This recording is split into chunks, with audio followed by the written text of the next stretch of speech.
Now, when you watched that video of the murder of Charles McCormick, did you recognize the shooter?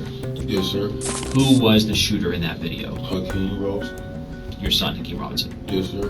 Ksoo, a well-known Jacksonville rapper with a substantial following on YouTube. Being on your left, do you see your attorney, Mr. DeCoste, waving at you on that second row? Is currently embroiled in a high-profile legal battle, facing charges for first-degree murder. Yeah, we're going to be out there doing some paperwork. You do have a warrant for your arrest. We have a warrant for your arrest for murder today. What? Yes. For what? You want your lawyer, so I can't tell you no more, but you'll be in trouble. What the hell? Hey man, listen! Hands out! Hands out! Turn around! Turn around! He is accused of orchestrating the deaths of two fellow rappers. Hold it, giddy up. Hold on, nigga, don't make a move. I need every... Charles McCormick, also known by his stage name, Lil Buck, who was killed in January 2020. Gripping on a steel, give a fuck about how you feel. They know why I catch the time, fuck the police. And Adrian Gaynor, also recognized as Bibby, whose life was taken in February 2019.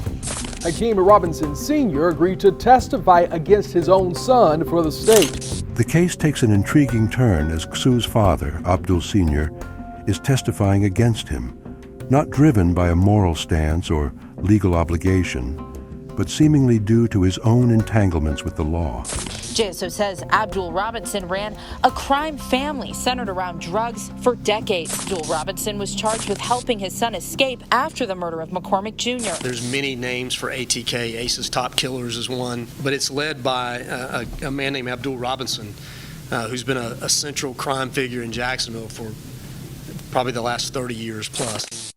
Prosecutors claim that the 51-year-old is the leader of ATK, Ace's Top Killers, a reputedly violent drug gang, with his sons serving as his subordinates. This was his interrogation. All right. Mr. Robinson, again, Joel Cooper with the State Attorney's Office. Here to take a sworn statement from you. If you would, please raise your right hand. Mr. Robinson, do you swear to tell the truth, the whole truth, and nothing but the truth? Yes, sir. All right, and you can put your hand down. You understand that the oath you just took is just like taking an oath in court, and that if you lie in a material way, that is a felony. It's called perjury, punishable by up to 5 years in prison. Do you understand that? Yes, sir. Okay. Today, Mr. Robinson, are you under the influence of any alcohol, drugs, or medications that would affect your ability to tell the truth? No, sir. Any physical or emotional conditions that would affect your ability to tell the truth? No, sir. Okay. Has anybody forced you or threatened you in any way to give a statement here today? No, sir. And you also understand, giving these statements under oath, freely and voluntarily, that they could be used against you in your case. You understand that? Yes, sir. Okay. Do you need any more time to discuss anything with your attorney, Mr. Rockwell, who's also present? No, sir. Mr. Robinson should be aware of his legal rights, such as the right to remain silent and the right to legal representation. If he's not properly informed of these rights, anything he says might not be admissible in court. Providing a sworn statement means his words can be used against him in court, so he must be cautious about self-incrimination. Mr. Robinson, do you have a nickname? Yes. And what is your nickname? Blue. Do some people also refer to you as Big Dog? Yes, sir. Now, in your case that you have pending involving myself, 20 CF 8261, there are multiple other individuals, co-defendants, that are also pending involving that matter. Is that correct? Yes, sir. And that includes one of your sons, Abdul Robinson Jr.? Yes, sir. And what do you call him? Kareem. Karim? Yes, sir. And that's his middle name? Yes, sir. Does he also have other nicknames? Yeah. Do people sometimes refer to him as Little Blue? Yes. Do they sometimes refer to him as Crazy or K Crazy? Yeah, Crazy K. Crazy K. Okay. Hakeem Robinson is also your son? Yes, sir. And a co-defendant in your case? Correct? Yes, sir. And does he have a nickname? Oh. What do you call Hakeem Robinson? Oh, Keem. Do all other people also call him Ksoo? Yes, sir. Yes, sir. Leroy Whitaker is another co-defendant. Yes, sir. What is his nickname? Skyler. Okay. And finally, we have Dominique Barner, who is another co-defendant. What is his nickname? Butter. How long have you known Dominique Barner? I've been knowing him like I knew his father. I've been kind of knowing him like all his life. Most of his life? Yes. Did your family also know Butter? And what I mean by that, does Hakeem Robinson know? Yes, sir. Yes, sir. He knows Dominique Barner. Yes, sir. Does Little Blue Abdul Robinson Jr. know Barner? Yes, sir. And does Scotty Leroy Whitaker know Barner? Yes, sir. And do Hakeem Robinson, Scotty, and Dominique Barner, Butter, all hang out together? Yes, sir. It's often effective for detectives to build rapport with a suspect, as this might facilitate more open communication. Demonstrating understanding or empathy, even if it's strategic, might induce more cooperation. Detectives during this period look for verbal and nonverbal cues to deceit, though it's essential to note that no method is foolproof, and even trained professionals can misinterpret signs of anxiety or stress as deception. Depending on his personality and whether he feels cornered, Mr. Robinson might employ psychological defenses like deflecting or even aggressing. Now, going back to January 2020, was your phone number 904-866-2370? Yes, sir. Now, the subscriber information for that account came back to a Daryl Watts. Do you know Daryl Watts? Yes, sir. Who is Daryl Watts to you? A friend of mine, a close friend of mine. Okay. Is he actually deceased? Yes, sir. And did he die in end of 2019, approximately? Yes, sir. A non-coercive approach can help ensure that any statements, admissions, or confessions obtained are more likely to be deemed voluntary and thus admissible in court. Politeness can help ensure adherence to legal standards and human rights, maintaining the integrity of the investigation and possibly averting any claims of coercion or mistreatment. Being polite and respectful can facilitate rapport building with Mr. Robinson, which can make him more willing to cooperate and share information. A calm and non-confrontational environment might allow the detective to observe Mr. Robinson's responses and behaviors more accurately, as they're less likely to be muddled by fear or anxiety-induced reactions. Mr. Robinson might seek to reciprocate the politeness cognitively, even subconsciously, and be more candid or agreeable, aligning his behavior with the perceived demeanor of the detective. Empathetic listening and response can psychologically encourage openness, but it's also a tactic that can be employed to strategically guide the interaction toward desired outcomes. Now, why were you using Daryl Watts' name as the subscriber account name for a phone that you were using? Well, I was we went and got the phone together. I was a user subscriber with the phone. Like an authorized user? Authorized user, yeah. Okay. And so was it common for you to have a phone with Daryl Watts as a subscriber name on the account? Yes, sir. Would it also be common if another member of your family had a phone that the account information said Daryl Watts? Yes, sir. Now, prior to Abdul Robinson Jr.'s arrest, in this case, did he commonly use multiple cell phones? Yes, sir. In January of 2020, did Abdul Robinson Jr. use two specific numbers? I'm going to reference one that I think you've seen before as part of your discovery, but 904-624-3684. Yes, sir. You recognize that as one of his numbers? Yes, sir. An area code 478-491-2831. Do you recognize that number? Yes, sir. And is that a phone number that Abdul Robinson Jr. also used? Yes, sir. Now, prior to Hakeem Robinson's arrest, did he also use multiple cell phones? Yes, sir. And was it common for you to speak to Hakeem Robinson over the phone? Yeah. Okay. And so in January of 2020, was Hakeem Robinson using phone number 904-704-1595? Yes, sir. And did he also use phone number area code 478-305-9583? Yes, sir. In January of 2020, was Leroy Whitaker's phone number area code 904-803-3671? Yes, sir. And again, you communicated with all of these individuals over the phone. Yes, sir. Who is... Okay. Did he want to find out who was responsible? Yes, sir. And was that in fact something that, as a family, Hakeem Robinson, Abdul Robinson Jr., that y'all discussed, trying to figure out who was responsible? Yes, sir. Was Leroy Whitaker close to... Not really. What about Dominique Barner? I don't think he was close to him. He knew him, though. Okay. But Hakeem Robinson and your other son, Abdul Robinson Jr., were closer to him. Yeah. Now, today you're obviously familiar with the person. Yes, sir. Okay. As it relates to your case. Yes, sir. And his nickname. Yes. Okay. Now, he was shot and killed on January 15th of 2020 at a shopping center on Merrill Road. Are you aware of a song put out prior to him being shot and killed in January 2020? Yes, sir. And what was your understanding of what that song was about? It was a diss song about. While the detective can ask Mr. Robinson about other suspects, it's vital to ensure questions are permissible under law and do not infringe upon the rights of either individual.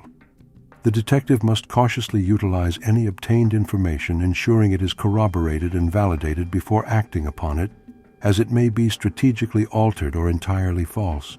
The detective might use what Mr. Robinson knows about another suspect as a tool to gauge his reactions, assess his credibility, and understand his affiliations or loyalties. Understanding Mr. Robinson's knowledge or relationship with another suspect can help build a narrative or establish patterns that might be crucial for the investigation. Mr. Robinson, on the other hand, might experience fear or concern for his own safety if he believes that sharing information about another suspect might have retaliatory consequences. If he possesses incriminating information about another suspect, he may experience a moral and ethical dilemma about sharing it, especially if there is personal involvement or connection. So you said a diss song? Yes. Yeah. So it was talking bad about it. Talking bad. I'm sorry, I didn't mean to talk over you. Talking bad. Who brought that song to your attention? Oh, really social media. Okay. Did Hakeem Robinson know about the song? Yes, sir. Did he ever talk to you about the song? Yeah. Okay. And how did he feel about the song? He didn't like it. Okay. What about Abdul Robinson Jr.? Did he ever mention the song to you? Yes, sir. How did he feel about it? He didn't like it either. Now, going again back to January 15th of 2020, that day, were you called by Abdul Robinson Jr., your son? Yes, sir. And was that from a number that you recognized as belonging to him? Yes, sir. What did he want? He wanted me to go pick up Scotty. Okay. And I know it's hard to just if you can keep your voice up for me. But you said Abdul Robinson Jr. wanted you to go pick up Scotty. Yes. Leroy Whitaker. Yes. All right. Did you also get phone calls from Leroy Whitaker? Yes, sir. And what did he want? Telling me where he was at to come pick him up. Did he tell you if he was alone or did he have anybody with him? No, he said him and Buddy was together. So Leroy Whitaker and Dominic Barner. Immediately concerned for anybody else? Yes, sir. And who was that? Hakeem. And that's Hakeem Robinson? Yes, sir. Allowing Mr. Robinson to express himself aligns with principles of fairness and may prevent claims of mistreatment. The freedom to express might inadvertently lead Mr. Robinson to reveal something that could be self-incriminating, even if subtly or indirectly. If Mr. Robinson reveals information voluntarily, this might have greater admissibility in court, as it is less likely to be seen as coerced. Letting Mr. Robinson speak freely allows the detective to observe his verbal and nonverbal cues, potentially revealing aspects like hesitation, incongruence in storytelling, or emotional responses that might be telling. Allowing expression implies empathy and respect, which may strengthen rapport and potentially lead to greater cooperation from the suspect. Attentively listening provides the detective with the chance to pick up on any inconsistencies or slips that Mr. Robinson may make, offering investigative leads or points to probe further. Mr. Robinson, expressing himself might provide emotional relief, but can also be a source of stress, depending on the nature of what is being communicated and the internal conflict he might be experiencing. And why were you concerned for Hakeem Robinson? So I know that's their little friends circles, and he wasn't there. It was just them. And so is it common for Hakeem Robinson, Leroy Whitaker, and Dominic Barner to hang out together? Yes, sir. And so when he wasn't there, you were concerned for what might be going on with Hakeem Robinson? Yes, sir. Did you express your concern to Leroy Whitaker and Dominic Barner? Yes, I kept asking like, where Hakeem at? Or Hakeem, where Hakeem at? I kept asking like, where Hakeem at? And that's when they finally told me he jumped out the car and ran another way. Okay. And I'm going to ask you just to be careful with your hands and your mouth just because of the recording.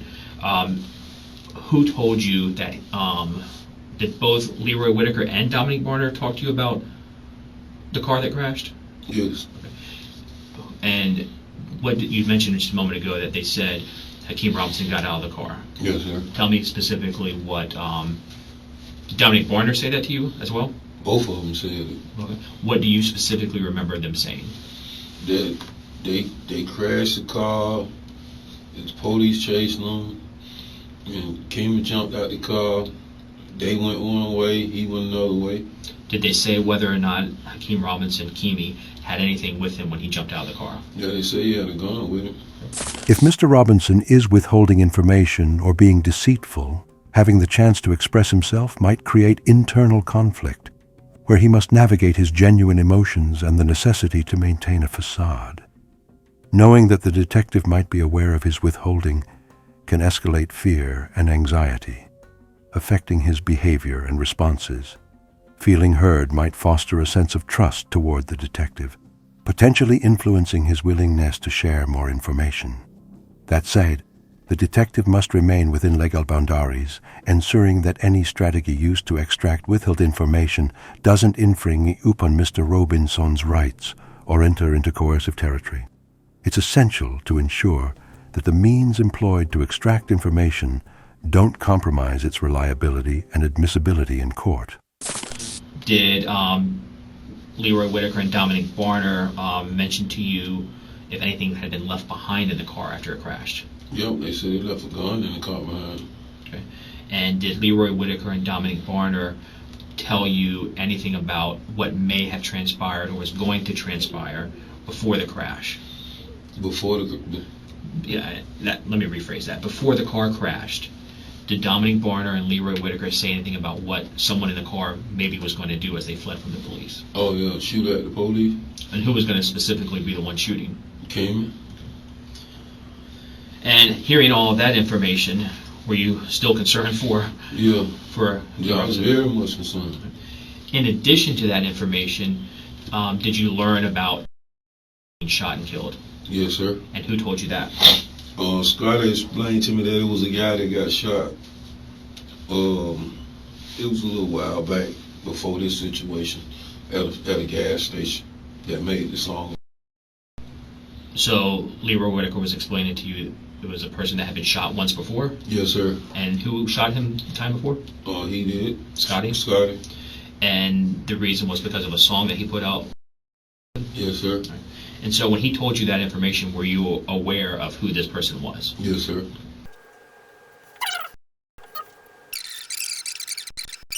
Did you see anything on social media posted by your son, Hakeem Robinson, that concerned you?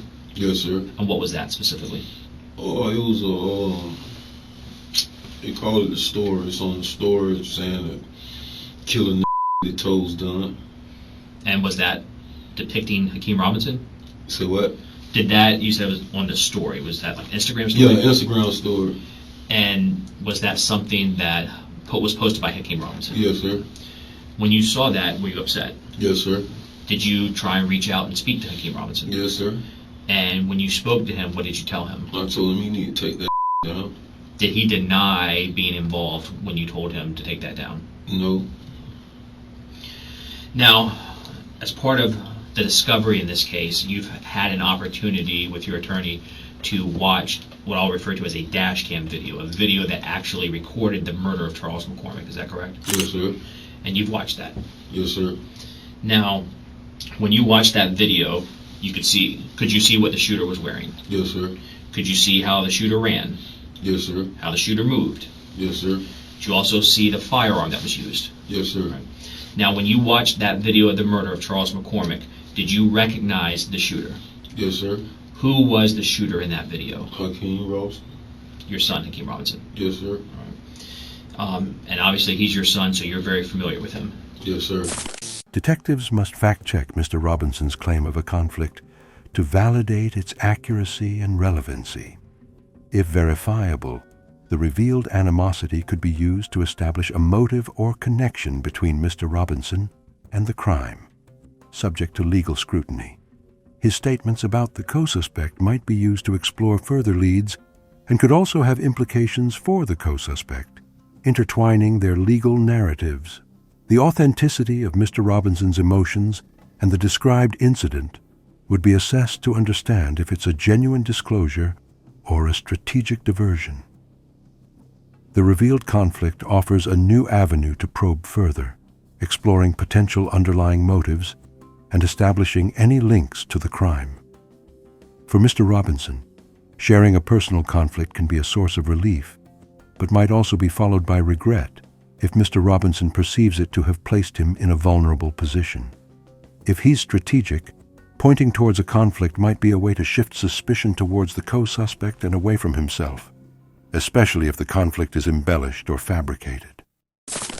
You're familiar with his height and his build? Yes, sir. You're familiar with how he walks and runs? Yes, sir. You've seen him move in music videos? Yes, sir. Okay. Did he have dreads back in 2020, January of 2020? Yes, sir. Have you ever seen him wear hoodies? Yes, sir. Is that common for him to wear? Yes, sir. Have you ever seen him wear the hoodie with it pulled up over his dreads? Yes, sir. And did that look similar to what was captured in the dash cam video of the murder? Yes, sir. And again, as Hakeem Robinson's father, when you look at that video, to you, that is Hakeem Robinson. Yes, sir. When you watched that video, was there anything about the clothing that also stood out? No, it was the shoes, though. And what was familiar about the shoes? I hadn't seen the gray and white Jordans before. On who? On Hakeem. Okay, so you've seen Hakeem Robinson with shoes that appeared to you to be the same as what the shooter was wearing? Yes, sir. Anything about the firearm look familiar to you? Yeah, it looked like I seen on the video before. You believe you've seen that firearm on what? A video. Okay, what kind of video? Music video. Do you remember the name of the music video? Bang It Out. Now, when that music video was recorded, were you actually present? Yes, sir. And was Hakeem Robinson in that video? Yes, sir. Did Hakeem Robinson in that video, was he holding two different firearms? Yes, sir. All right. Do you recall what one of the firearms was? Draco. All right. And then the second firearm, was that could you describe it? What color was it? Black. Okay. Short. Them pussy will leave you wet. Smoking on us, I them killers came like they was vexed. Slide through the six, hit them all up in his neck. He say smoking Willie, I bet them words got him scratched. And is that the firearm, the black short firearm in that video, that you believe to be the same or similar firearm that you saw in the dash cam video of the murder? Yes, sir. Right. Now, since you were present for the filming of the Banging Out videos, were the two firearms, the Draco and the short black firearm Hakeem Robinson had, were they real firearms? Yes, sir. And did Hakeem Robinson have that short black firearm that was depicted in the video prior to the death of Charles McCormick? Yes, sir. After Charles McCormick was shot and killed, did you ever see Hakeem Robinson with that firearm, that short black firearm again? No, sir. Did you still see him with the Draco? Yes, sir. Okay. Now, during this case, Abdul Robinson Jr., he was arrested last, correct? Yes, sir. Prior to him getting arrested, was he aware that there was an arrest warrant outstanding for him? Yes, sir. And once he was aware of that, did he flee Florida and go to another state? Yes, sir. And he was trying to hide from law enforcement? Yes, sir. Do you also know a person? And so, has he ever been to your house on Brown Jersey Court before? Yes, sir. Okay. All right, that's all the questions I got, Mr. Robinson. Thank you.